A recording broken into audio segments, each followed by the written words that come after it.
Żona mitluqa ta' 1000 metru kwadru li tinsab fil-periferija ta' San Ġwan inbidlet fi ġnien pubbliku li jiffoka fuq l-importanza tad-dakkir u n-naħla Maltija. B'kollaborazzjoni bejn il-Kunsill Lokali ta' San Ġwan u Project Green, ġnien id-Dakkara huwa spazju ieħor aħdar miftuħ fil-komunità. Madwar 570 familja li jgħixu fl-inħawi jistgħu jaċċessaw dan il-ġnien b'mixja qasira.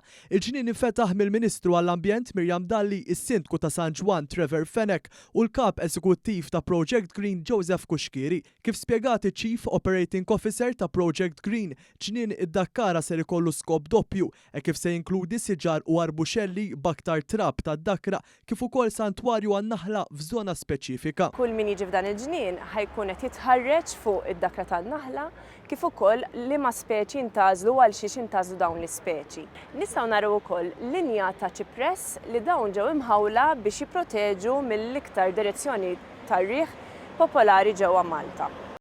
Fl-istess ħin il-ġnien joffri wkoll esperjenza ta' edukazzjoni ambjentali għal viżitaturi li tkellem dwarha is-sindku tal-lokalità.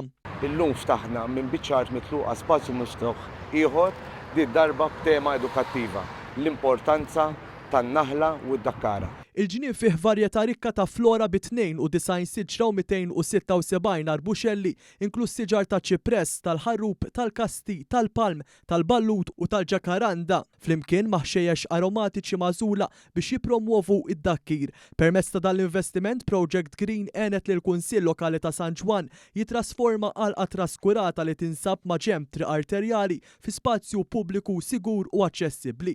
Il-Ministru Dalli enfasizzat l-impenn tal-Gvern li jagħmel impatt ambjentali pożittiv. Rridu li dan il-ġnien ikun post li joffri edukazzjoni lit tfal tagħna dwar il-biodiversità u dwar l-importanza tan-naħla Maltija. U jservi wkoll ta' post li joffri rikreazzjoni fiżika u anke mentali għal dawk kollha li jżuruh.